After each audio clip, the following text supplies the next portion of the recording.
पाप का होना। इस मन पाप क्यों करता है? पाप का बाप कौन है? भाग 2। बात की सूचना है कि आत्मा सोई हुई है। पाप के तल पर कोई परिवर्तन न हो सकता है, न करना है, न किया जा सकता है। यह तो केवल खबर है इस बात की कि भीतर आत्मा सोई हुई है। पाप बाहर है, इस बात की खबर है कि भीतर आत्मा सोई हुई है।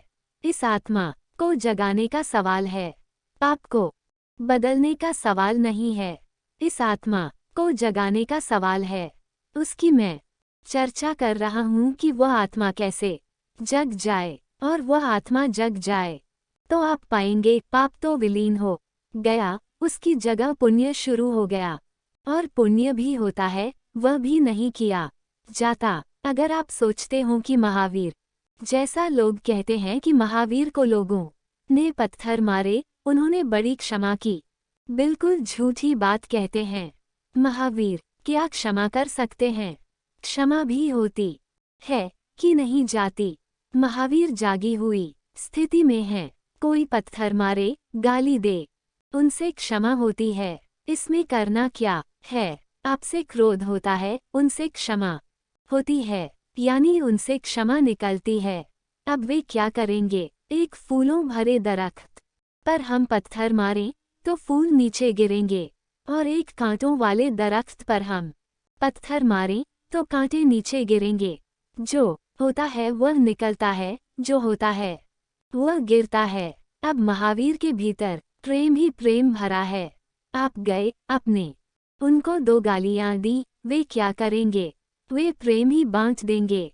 जो देने को है वही तो दे सकते हैं। जो निकल सकता है वही निकलता है। जीवन में चीजें निकलती हैं, होती हैं, करना नहीं होती। तो जो लोग कहते हैं महावीर ने क्षमा की, बिल्कुल झूठी बात कहते हैं। जो कहते हैं महावीर ने अहिंसा की, बिल्कुल झूठी बात कहते हैं। जो कहते हैं बुद्ध ने करुणा की, झूठी बात कहते हैं। किया नहीं हुआ। वे चेतना की उस अवस्था में हैं जहां बस करुणा ही हो सकती है। क्राइस्ट को लोगों ने सूली पर चढ़ा दिया, और जब सूली पर चढ़ा कर उनसे कहा कि कोई अंतिम बात कहनी है, तो क्राइस्ट ने कहा, हे परमात्मा, इनको क्षमा कर देना, ये नहीं जानते कि ये क्या कर रहे हैं। आप कहोगे क्राइस्ट ने बड़ी क्षमा की। नहीं, बस क्राइस्ट यही कर सकते थे। क्राइस्ट जैसी चेतना की अवस्था में है, उससे यही निकल सकता था और कुछ नहीं निकल सकता था। मेरी आप बात समझ रहे हैं? कर्म का मूल्य नहीं है, एक क्षण का कोई मूल्य नहीं है। बीन का, आपकी सत्ता का मूल्य है। आप कर्म को पकड़ेंगे, चक्कर में पड़ जाएंगे। आप सोचेंगे कर्म को बदलें, यह पाप है, इसको बदलें, उसको करें। आप कुछ नहीं कर सकेंगे। जिसकी भीतर चेतना सोई है वह कोई पुण्य कभी नहीं कर सकता।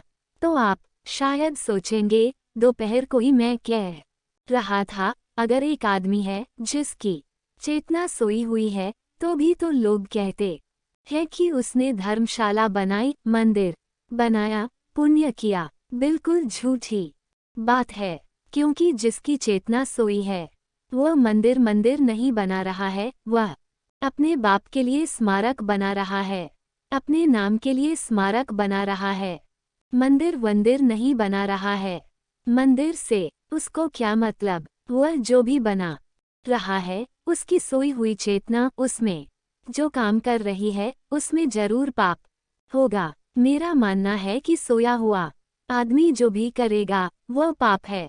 पाप की परिभाषा मेरी जो होगी, सोए हुए आदमी से जो भी होता है वह पाप है।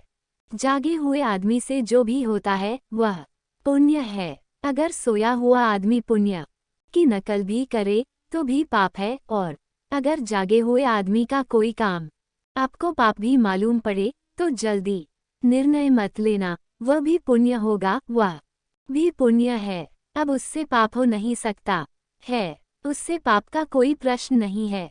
मेरी दृष्टि शायद आपको समझ में आ जाए। पाप और पुण्य के तल पर नहीं, चेतना के तल पर सोई चेतना और जागी चेतना। जागृत आत्मा और प्रसुप्त आत्मा, मूर्छित आत्मा और अमूर्छित आत्मा उस तल पर सारी बात है। और दोनों स्थितियों में जिम्मेवार आप हैं, कर्म के लिए नहीं, अपनी चेतना की अवस्था के लिए।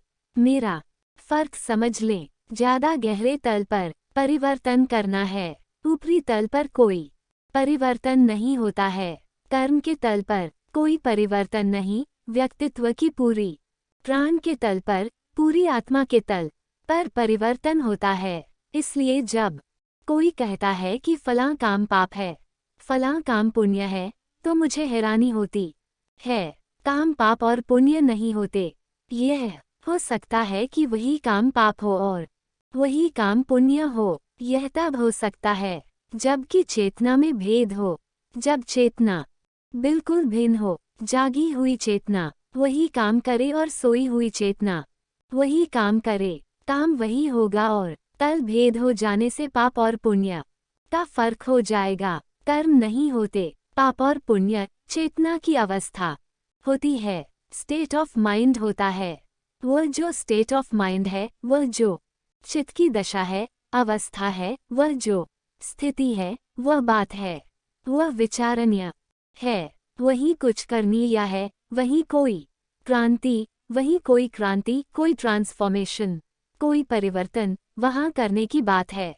लेकिन हम इसी तल पर सोचते रहते हैं हमेशा कि यह काम पाप है, वह काम पुण्य है। तो पापी सोचता है कि चलो हम भी काम करें, पुण्य का काम करें, तो पुण्यात्मा हो जाएं। तो दिन रात पाप करता है, फिर एक मंदिर बना देता है, सोचता है हम भी पुण्य का काम करें। दिन रात पाप करता है, फिर गंगा स्नान कर आता है,